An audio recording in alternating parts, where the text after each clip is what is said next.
Hello అండి, నమస్తే అందరికీ కూడా. విజయవాడకు వెళ్ళిన వీడియో నేను మీతో షేర్ చేస్తున్నాను. ఫ్యామిలీస్తో అయితే మేము విజయవాడకు అనేది వెళ్ళడం జరిగిందనమాట. సో ఈ ఆలయ చరిత్ర కూడా ఈ వీడియోలో అయితే నేను చెప్తానండి. అసలు ఎందుకు ఇంద్రకీలాద్రి పైన అమ్మవారు అనేది వెలిసారనేది వీడియోలో తెలుసుకుందాము. సో పిల్లలు, మా సిస్టర్స్, ఫ్యామిలీస్ అందరము కలిసి అయితే వెళ్ళామన్నమాట. ఈ వీడియో మొత్తం అంతా కూడా నేను షేర్ చేయడానికి అయితే ట్రై చేస్తాను.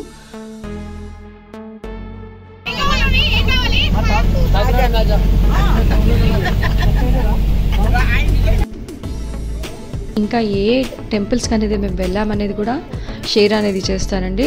సో చాలా హ్యాపీగా పిల్లలందరూ కూడా ఎంజాయ్ చేస్తూ అయితే మేమైతే బయలుదేరాము.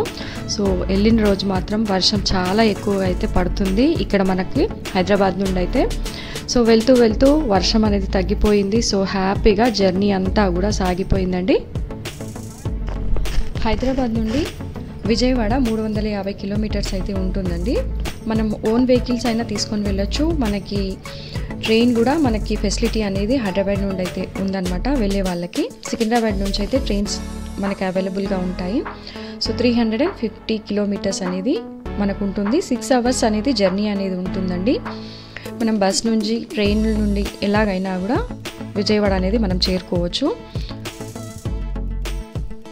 మేమైతే 9 మెంబర్స్ పెద్దవాళ్ళము, అలాగే పిల్లలందరూ కలిసి చిన్న మినీ బస్ అనేది తీసుకొని ఇక్కడ నుండి అయితే హైదరాబాద్ నుండి అయితే స్టార్ట్ అయ్యామండి. ముందుగా అయితే ఈ ఆలయ చరిత్ర అనేది తెలుసుకుందామండి. ఈ ఆలయానికి ఇంద్రకీలాద్రి అన్న పేరు ఎలా వచ్చింది, అలాగే విజయవాడ కనకదుర్గమ్మ అని పేరుతో ఎందుకు పిలుస్తారు అనేది ఈ చరిత్రలో మనం తెలుసుకుందాము. పూర్వము కీలుడు అనే రాక్షసుడు కృష్ణానది తీరంలో దుర్గమ్మని ప్రసన్నం చేసుకోవడానికి ఘోర తపస్సు చేశాడు. దానికి అమ్మవారు సంతోషించి, అమ్మవారు నీకు ఏ వరం కావాలో కోరుకోమని అనగా, అప్పుడు కీలుడు ఇలా వరం అడిగాడు. అమ్మ, నువ్వు ఎప్పుడూ నా హృదయస్థానంలో కొలువుండే వరం ప్రసాదించమని అడిగాడు. సరే కీలా, ఎంతో పరమ పవిత్రమైన ఈ కృష్ణానది తీరంలో పర్వత రూపుడివై ఉండు. నేను కృతయుగంలో అసుర సంహారం తరువాత నీ కోరిక తీరుస్తానని చెప్పి అమ్మ అంతర్ధానం అయ్యింది. లోకాలను కబలిస్తున్న మహిషాసురుని వధించి కీలుడికి ఇచ్చిన వరం ప్రకారం మహిషాసురవర్ధిని రూపంలో కీలాద్రిపై వెలసింది. తరువాత ప్రతిరోజు ఇంద్రాది దేవతలు దేవిని పూజించడంతో ఇంద్రకీలాద్రిగా పిలవడం మొదలయ్యింది. అమ్మవారు కనకవర్ణ శోభితురాలై ఉండడం వలన అమ్మవారిని కనకదుర్గమ్మ అనే పేరు స్థిరపడింది. అమ్మవారు చాలా కాలం వరకు ఉగ్ర రూపంలో ఉండేదట. తరువాత శంకరాచార్యులు శ్రీచక్రాన్ని స్థాపించి ఇక్కడ అమ్మవారిని శాంతింపజేశారని, ఇప్పుడు మనం కనకదుర్గమ్మ రూపంలో మనం దర్శనం అనేది చేసుకుంటున్నాము.